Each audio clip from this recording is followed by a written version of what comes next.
नमस्ते बच्चों, स्वागत है आपका हिंदी की कक्षा में। केसर हिंदी पाठमाला भाग 8 बाय जी राम बुक से हम करेंगे पाठ संख्या 12, राष्ट्र की मर्यादा।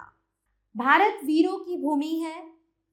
यहाँ अनेक वीर वीरांगनाओं ने बड़े बड़े शत्रुओं से जमकर लोहा लिया और हार नहीं मानी। राष्ट्र के लिए सब कुछ बलिदान कर दिया, पर शत्रु के सामने घुटने नहीं टेके। वर्ग पहेली से 4 वीर वीरांगनाओं के नाम खोजकर लिखिए तथा किसी एक के बारे में साथियों को बताइए। तो बच्चों, यहाँ पर आप देखेंगे महाराणा प्रताप, रानी लक्ष्मीबाई, जीजाबाई, पोरस। तो यहाँ पर आपको वर्ग पहेली से 4 वीर वीरांगनाओं के नाम मिल जाएंगे और किसी एक के बारे में अपने साथी को आप बताएंगे। हम आगे चलते हैं। क्या है पिटारे में?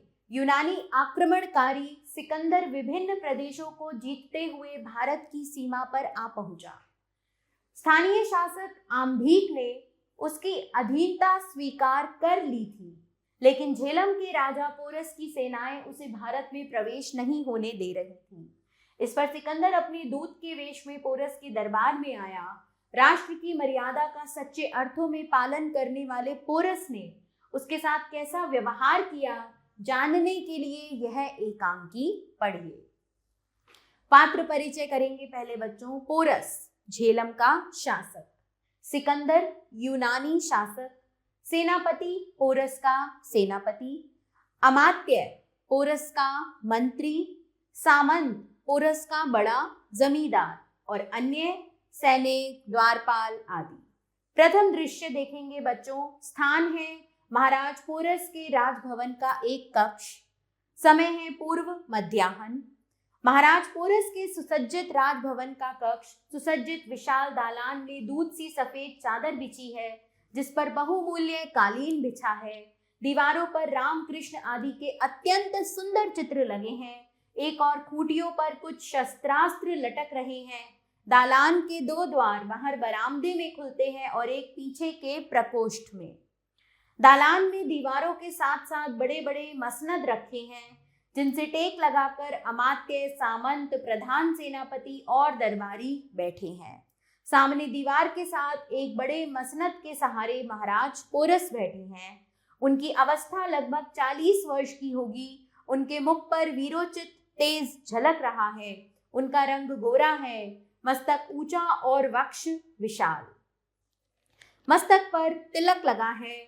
उनकी लंबी तलवार उनके पास ही फर्श पर रखी है। उनकी मुद्रा से ज्ञात होता है कि किसी गंभीर विषय पर विचार विमर्श हो रहा है। सेनापति: महाराज, मुझे तो सिकंदर की नीयत ठीक प्रतीत नहीं होती। धोखे और छल को ही इन यूनानियों ने विजय का मुख्य साधन मान रखा है। पोरस: ठीक कहते हो सेनापति जी, परंतु इस बात से भी इनकार नहीं किया जा सकता कि सिकंदर वीर सेनानी भी है।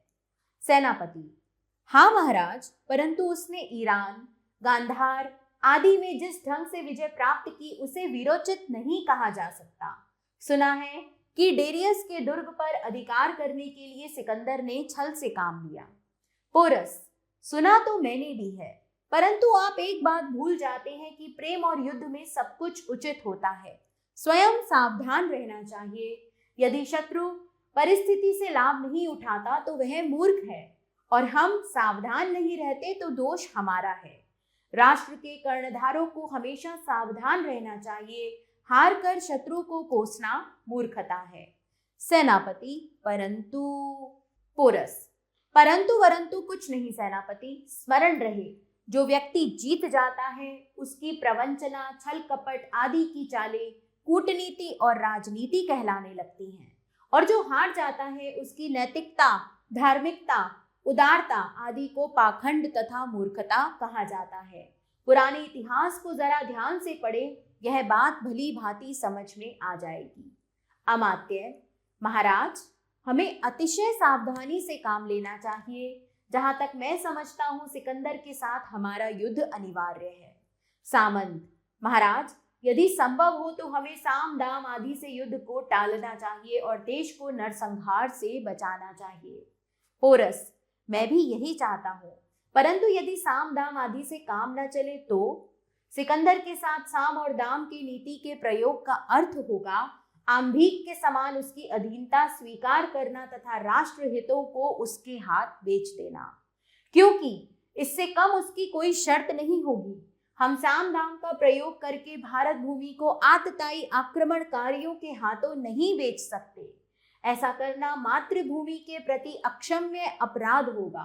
सामंत की ओर ध्यान से देखते हुए वीरभद्र, आपके कथन का अभिप्राय क्या है?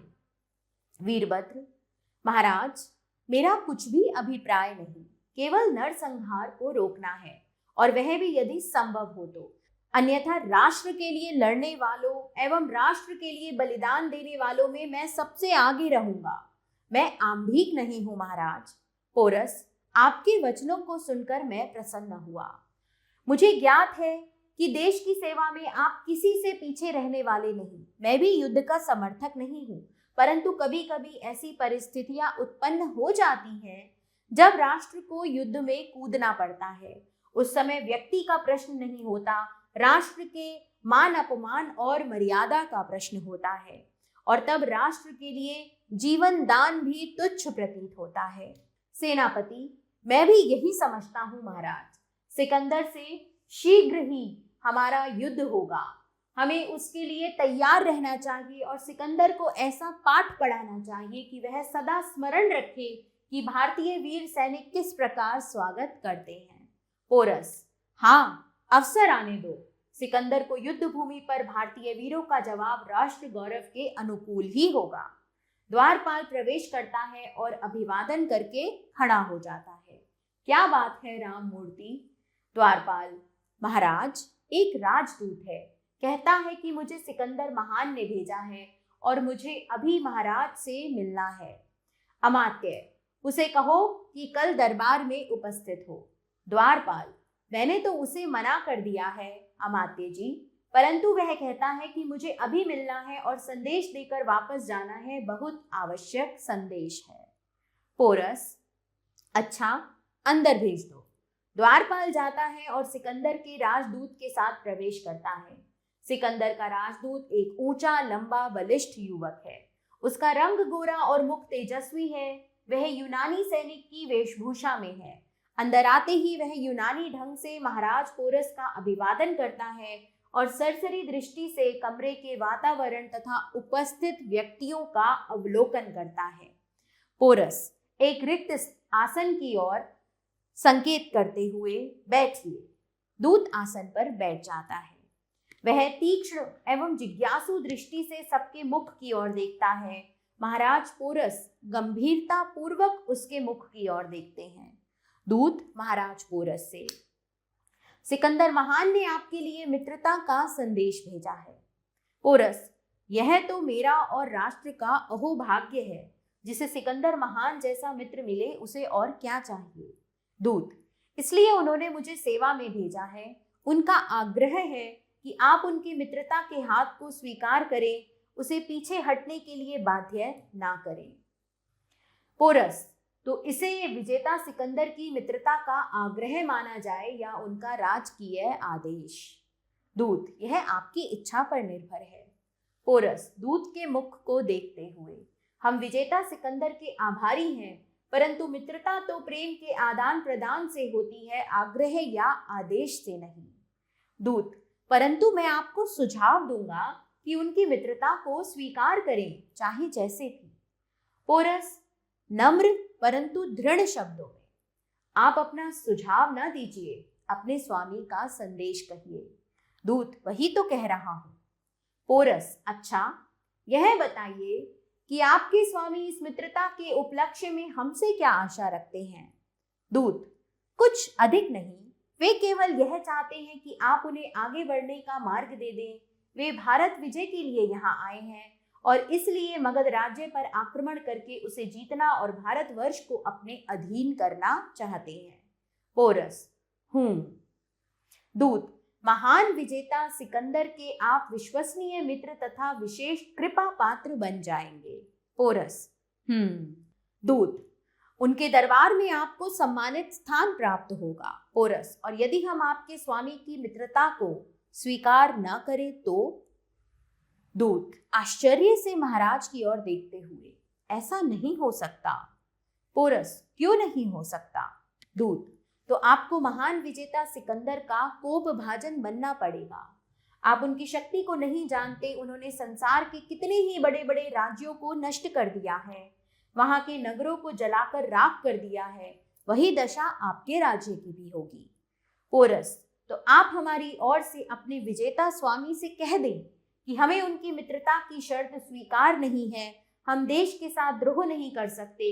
मातृभूमि भारत को विदेशियों से पददलित होते हुए नहीं देख सकते।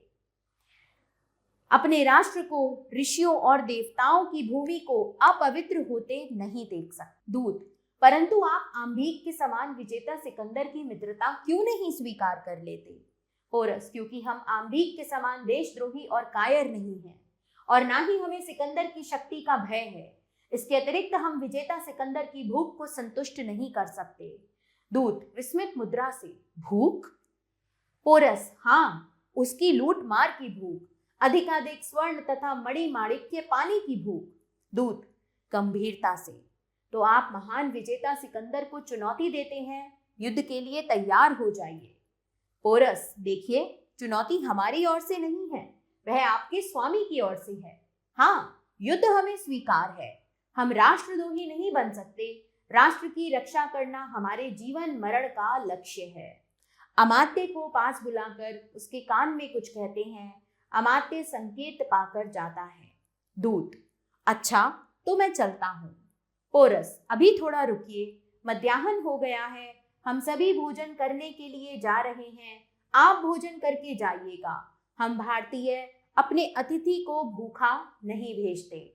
आप हमारे अतिथि हैं और भोजन का समय है। दूत, आभारी हूँ।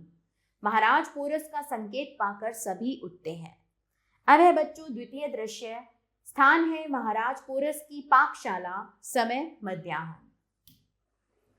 महाराज पोरस, सिकंदर का राजदूत, अमात्य, सेनापति तथा अन्य सामंत यथास्थान बैठे हैं। नौकर सबके सामने थालियां परोस रहे हैं। महाराज के सन्मुख सोने की थाली रखी जाती है और सोने की वैसी ही एक थाली राजदूत के सामने भी रख दी जाती है।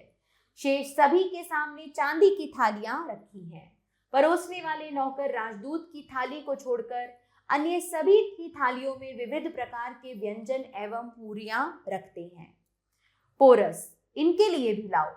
महाराज राजदूत की थाली की ओर संकेत करते हैं। एक नौकर चमकती हुई सोने की एक रोटी लाकर राजदूत की थाली में रख देता है। रोटी में हीरे जड़े हैं। सभी देखकर चकित होते हैं। राजदूत भी एक क्षण बुद्धिहीन सा रोटी को देखता रहता है। पोरस, खाना आरंभ करते हुए, भोजन आरंभ कीजिए। सभी खाना आरंभ करते हैं। राजदूत स्तंभित सा हो कुछ क्षणों तक अपने सामने सोने की थाली में रखी सोने और हीरों से बनी रोटी को देखता है। फिर वह महाराज पोरस की ओर देखता है, जो शांत भाव से भोजन करने में मग्न है। राजदूत की बदलती हुई मुख मुद्रा से प्रतीत होता है कि वह कुपित हो रहा है। दूत कुपित मुद्रा में, महाराज पोरस, यह क्या आप जानते हैं कि आप किसका उपहास कर रहे हैं? पोरस, मैं किसी का भी उपहास नहीं कर रहा। आपको कैसे भ्रम हो गया कि मैं किसी का उपहास कर रहा हूँ? दूत कुपित, यह उपहास नहीं तो क्या है? आप स्वयं तो भोजन कर रहे हैं और मेरे सामने सोने की रोटी बनाकर रख दी है। यह उपहास नहीं, अपमान भी है। क्या आप जानते हैं कि किसका उपहास कर रहे हैं? पोरस, मैं किसी का भी अपमान नहीं कर रहा सिकंदर महान, आपको भ्रम हुआ है। सिकंदर महान? यह शब्द सुनते ही अमात्य, सेनापति आदि चकित होकर राजदूत के मुख की ओर देखने लग जाते हैं। वह भी अत्यंत विस्मित होकर महाराज की मुख की ओर देखता है, जैसे अपने कानों पर विश्वास न हो। मैं यह अच्छी तरह जानता हूं कि आप कौन हैं। आप स्वयं ही दूत हैं, आप चकित न हो। जिस समय आप राजदूत बनकर हमारी बैठक में आए थे, मैं उसी समय वस्तु स्थिति को समझ गया था और जान गया था कि आप कौन हैं। मुझे आपका अपमान अथवा उपहास करना तनिक भी अभीष्ट नहीं। मैंने यह सोने की रोटी आपके लिए इसीलिए बनवाई है कि शायद इससे आपकी भूख कुछ शांत हो सके, क्योंकि यह सोने और मणियों की भूख ही आपको मकदूनिया से यहाँ तक खींच लाई है। सिकंदर, सिकंदर ऐसी बातें सुनने का आदी नहीं है, परंतु आप जो चाहे कह सकते हैं, क्योंकि मेरी योजना असफल रही है और अब मैं आपका बंदी हूँ। पोरस, मैं ठीक कह रहा हूँ। इन सोने की रोटी और मड़ियों की भूख ने आपको अस्थिर कर रखा है और आप विदेशों में मारे मारे फिर रहे हैं तथा लूट मार कर रहे हैं। अन्यथा आप अपने घर में शांति से शासन कर सकते हैं। आपकी यह भूख व्यर्थ और अनुचित है।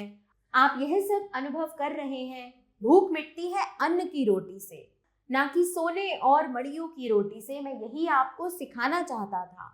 भारत की आध्यात्मिक शिक्षा यही सिखाती है और मरते समय यह सोना, मणि, माणिक्य तथा विशाल साम्राज्य यहीं पीछे रह जाएंगे। कुछ भी साथ नहीं जाएगा। जाएंगे केवल आपके शुभ और अशुभ कर्म। भारतीय आचार्य इन बातों की सबसे पहले शिक्षा देते हैं और शासकों को संतोष का पाठ पढ़ाते हैं। सिकंदर, पोरस, अब आप भी हमारी तरह स्वादिष्ट भोजन करेंगे। नौकर को संकेत करते हैं। वह तुरंत भोजन का एक बड़ा थाल लाकर सिकंदर के सामने रख देता है। शेष रही आपके बंदी होने की बात। आप कुछ और सोचकर आए थे, परंतु ईश्वरेच्छा से कुछ और हो गया है। आप सचमुच अब मेरे बंदी हैं और मैं आपसे जैसा व्यवहार चाहूं कर सकता हूं। ठीक है ना? सिकंदर, इसमें अब कहने सुनने की बात ही क्या है? पोरस, परंतु मैं आपको बंदी नहीं समझता। आप तो राजदूत हैं ना? अट्टहास करते हैं। आप राजदूत बनकर मेरे पास आए थे। वहां मैंने आपसे अपने राष्ट्र के गौरव और सम्मान की बात कही थी और आपसे निवेदन किया था कि हम अपने देश के साथ द्रोह नहीं कर सकते और भारत पर आक्रमण करने के लिए अपने राज्य में से मार्ग नहीं दे सकते। आपकी युद्ध की चुनौती हम स्वीकार करते हैं। अब आप हमारी राष्ट्र मर्यादा भी देखेंगे। हम अतिथि राजदूत को यथासंभव बंदी नहीं बनाते और न ही उसका वध करते हैं, इसलिए आप स्वतंत्र हैं।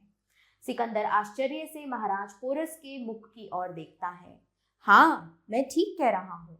उल्टे अब हमारी सीमाओं के अंदर आपकी सुरक्षा का भार हमारे ऊपर पड़ गया है। मुस्कुराते हैं। अब आप शांत होकर भोजन कीजिए। सेनापति से, सेनापति, भोजन के पश्चात हमारे अतिथि विजेता सिकंदर को सुरक्षित इनके शिविर तक पहुंचा देना। सिकंदर से, आशा है कि आप हमारे अंगरक्षकों को जो आपको शिविर तक पहुंचाने जाएंगे बंदी नहीं बनाएंगे। सिकंदर, ईश्वर ने यदि मुझे भी अवसर दिया तो मैं आपके व्यवहार के अनुकूल आचरण करना चाहूंगा। पोरस, ईश्वर सबको सद्बुद्धि दे। सब शांतिपूर्वक भोजन करते हैं। पर्दा गिरता है। और बच्चों, इस एकांकी के लेखक हैं रत्नचंद्र शर्मा। यहाँ एक दिमाग लड़ाने हेतु प्रश्न है। अगर पोरस सिकंदर के पास दूत बनकर जाता तो वह उसके साथ कैसा व्यवहार करता और क्यों? ध्यान धरने योग्य शब्द हैं बच्चों। राष्ट्र प्रेम, निर्भयता, राष्ट्राभिमान, मर्यादा का पालन। और बच्चों, मूल्य परक प्रश्न है यहाँ। सत्ता या धन के लालच में राष्ट्र विरोधी ताकतों का साथ देने से अंततः स्वयं को ही भारी क्षति होती है। अपने विचार प्रकट कीजिए। तो बच्चों, यदि हम सत्ता या धन के लालच में आ जाएं और अपने राष्ट्र की विरोधी ताकतों का समर्थन करें तो हमें ही हानि होती है, ऐसा सत्य है। लेकिन ऐसा क्यों होता है और किस वजह से होता है, इसके बारे में आप अपने विचार स्वयं प्रकट करें। अब आते हैं आगे शब्दार्थ, जिनके हिंदी और इंग्लिश दोनों ही अर्थ में आपको बताऊंगी, आपने याद करना है। प्रकोष्ठ, बड़ा कक्ष, सेल। अक्षम्य, जिसे क्षमा न किया जा सके, अनफॉरगिवेबल। अमात्य, मंत्री, मिनिस्टर। मानापमान, मान और अपमान, रिस्पेक्ट, इंसल्ट। सामंत, बड़ा जमींदार जिसके पास एक छोटी सेना भी होती है, नाइट। अवलोकन, ध्यान से देखना, ऑब्जर्व। कोपभाजन, क्रोध का शिकार, get on the wrong side of. वीरोचित, जो वीरों के लिए उचित हो, हीरोइक। मुद्रा, मुख के भाव एवं भंगिमाएं, एक्सप्रेशंस। पद दलित, पैरों से कुचला हुआ, रौंदा हुआ, ट्रोडन। कूटनीति, गुप्त चाल, व्यवहार में दाव पेच की छिपी हुई नीति, डिप्लोमेसी। विस्मित, चकित, अमेज्ड। उपहास, मजाक, डेरिजन। सामदाम, खुशामद करके या धन देकर, बाय एनी और ऑल मीन्स। वस्तु स्थिति, सच्चाई, ट्रुथ। आतताई, अत्याचारी, क्रूर। टायरेंट, अभीष्ट, जिसकी इच्छा की गई हो, इच्छित, डिजायर्ड। उच्चारण एवं श्रुत लेख हेतु शब्द मध्याह्न, शस्त्रास्त्र, प्रकोष्ठ, अमात्य, प्रवंचना, अक्षभ्य, स्तंभित, विस्मित, वस्तुस्थिति, आध्यात्मिक, ईश्वरेच्छा, अट्टहास। तो शुरू करते हैं बच्चों अभ्यास कार्य बातों बातों में। पोरस कहाँ के शासक थे? पोरस झेलम राज्य के शासक थे। यूनानियों ने विजय का साधन क्या बना रखा था? यूनानियों ने छल और कपट को ही विजय का साधन बना रखा था। राष्ट्र के लिए जीवन दान कब तुच्छ प्रतीत होता है? यदि राष्ट्र की रक्षा के लिए युद्ध करना भी पड़ जाए तब राष्ट्र के लिए जीवन दान तुच्छ प्रतीत होता है। सिकंदर पोरस से क्या चाहता था? सिकंदर पोरस से झेलम राज्य में से भारत में घुसने के लिए मार्ग चाहता था। पोरस के राज्य में राजदूत के साथ कैसा व्यवहार किया जाता था? पोरस के राज्य में राजदूत के साथ सम्मानजनक और आदरपूर्ण व्यवहार किया जाता था। यहाँ पर बच्चों एक प्रश्न है, संकट काल में किसी नागरिक की राष्ट्र के प्रति क्या भूमिका होनी चाहिए, उसके क्या कर्तव्य होने चाहिए? तो बच्चों इस प्रश्न का उत्तर आप स्वयं दें। अब आते हैं कलम की बारी पर। बहुविकल्पीय प्रश्न है यहाँ। सही उत्तर के सामने सही का निशान लगाइए। सिकंदर ने किसके दुर्ग पर अधिकार करने के लिए छल किया था? डेरियस। आगे चलते हैं। सिकंदर के सामंत का नाम क्या था? वीरभद्र। सिकंदर किस साम्राज्य को जीतने के लिए पोरस के राज्य से होकर जाना चाहता था? मगध। पोरस ने दूत को अपने जीवन मरण का लक्ष्य क्या बताया? राष्ट्र रक्षा करना। सिकंदर को सोने और मणियों की भूख कहाँ से भारत खींच लाई थी? मकदूनिया से। लघु उत्तरीय प्रश्न, मातृभूमि के प्रति अक्षम्य अपराध क्या है? मातृभूमि के प्रति राष्ट्र द्रोह करना, अपने राष्ट्र की रक्षा न करना और दुश्मन के आगे घुटने टेक देना अक्षम्य अपराध है। पोरस ने मित्रता के विषय में दूत से क्या कहा? पोरस ने मित्रता के विषय में दूत से कहा कि मित्रता तो प्रेम का आदान और प्रदान है, आदेश या आज्ञा का नहीं। दूत ने पोरस को सिकंदर की मित्रता अस्वीकार करने का क्या परिणाम बताया? दूत ने पोरस को सिकंदर की मित्रता अस्वीकार करने का यह परिणाम बताया कि यदि उन्होंने ये मित्रता का प्रस्ताव स्वीकार ना किया तो उनके राज्य की भी वही दुर्दशा होगी जो बाकी के राज्यों की हुई है। जैसे सिकंदर ने कितने ही देश और कितने ही राज्य जलाकर राख कर दिए, इसी प्रकार दूत ने पोरस को भयभीत करना चाहा। दूत भोजन के समय स्तंभित सा क्यों हो गया था? जब सभी भोजन करने बैठे तो सभी के आगे विभिन्न प्रकार के पकवान परोसे गए, लेकिन दूत की थाली में सोने की रोटी जिस पर हीरे जड़े थे वह रख दी गई और उसे ही देखकर वह स्तंभित सा हो गया था। पोरस ने सिकंदर को अपने राज्य में से मार्ग देने से मना क्यों कर दिया? पोरस ने सिकंदर को अपने राज्य में से मार्ग देने से मना इसलिए कर दिया क्योंकि वह अपने राष्ट्र से द्रोह करने को तैयार नहीं थे। उन्हें युद्ध करना मंजूर था, लेकिन भारतवर्ष के साथ गद्दारी करना उन्हें कतई स्वीकार नहीं था। आगे चलते हैं बच्चों। दीर्घ उत्तरीय प्रश्न है बच्चों, जिनके उत्तर आप पाठ के आधार पर स्वयं देंगे। पोरस ने सेनापति को पुराने इतिहास की किस बात के बारे में बताया? पोरस ने सिकंदर की मित्रता की शर्त क्यों अस्वीकार कर दी? पोरस सोने की रोटी परोसकर सिकंदर को क्या सीख देना चाहते थे? और राजा पोरस के चरित्र की विशेषताएं लिखिए। अर्थग्रहण संबंधी प्रश्न, निम्नलिखित गद्यांश को पढ़कर प्रश्नों के उत्तर लिखिए।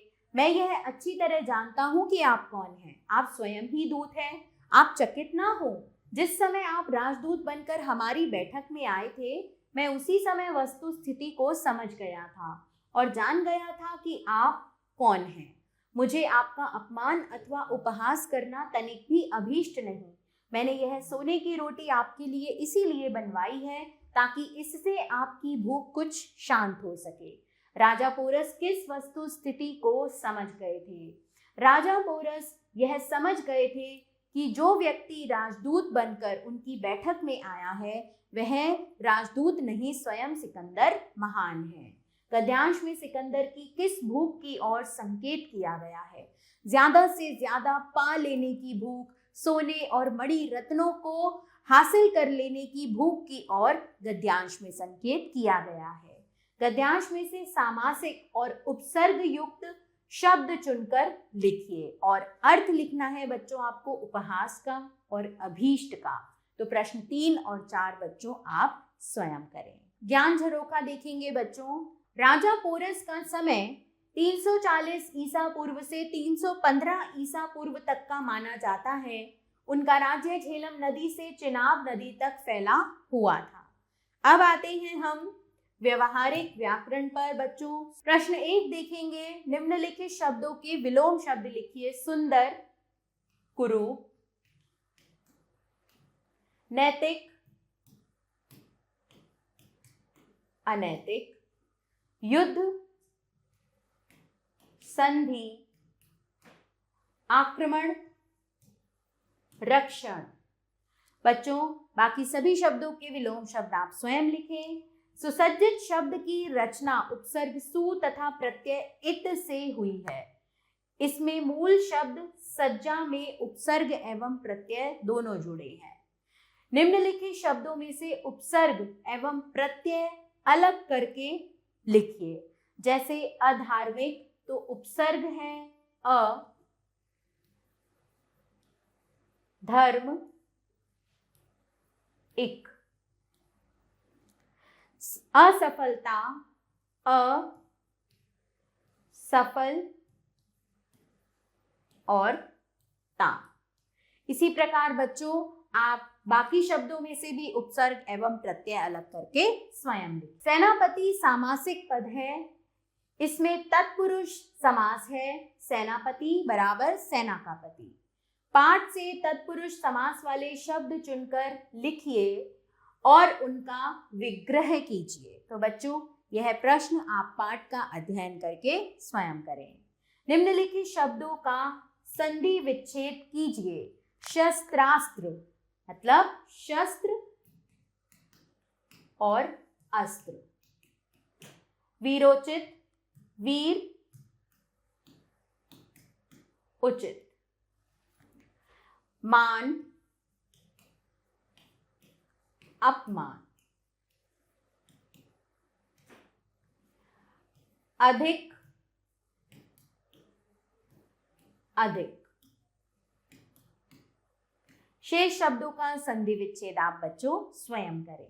निम्नलिखित शब्दों का वाक्यों में प्रयोग कीजिए। आश्चर्य, बलिदान, उपलक्ष्य, उपहास, व्यवहार। तो बच्चों ये प्रश्न भी आपको स्वयं करना है। योग्यता आधारित क्रियाकलाप हैं बच्चों जो आपको अपनी योग्यता अनुसार करने हैं। सार लिखिए। इस नाटक को सार रूप में लिखिए। सोचकर बताइए। पोरस की सेनाओं ने सिकंदर को आगे बढ़ने से रोक दिया था। यदि पोरस भी आम्भीक की तरह सिकंदर की सेनाओं का प्रतिरोध न कर पाते तो क्या होता? सोचकर बताइए। प्रेजेंटेशन तैयार कीजिए। भारत के निम्नलिखित महान शासकों के बारे में इंटरनेट से जानकारी प्राप्त कर एक सचित्र प्रेजेंटेशन तैयार कीजिए। ललितादित्य मुक्तिपीड़, पृथ्वीराज चौहान, महाराणा प्रताप और महाराणा रणजीत सिंह, इनके बारे में आपको प्रेजेंटेशन तैयार करनी है। नाट्य प्रस्तुति कीजिए। अध्यापक या अध्यापिका की सहायता से इस नाटक को मंचन के लिए तैयार कीजिए।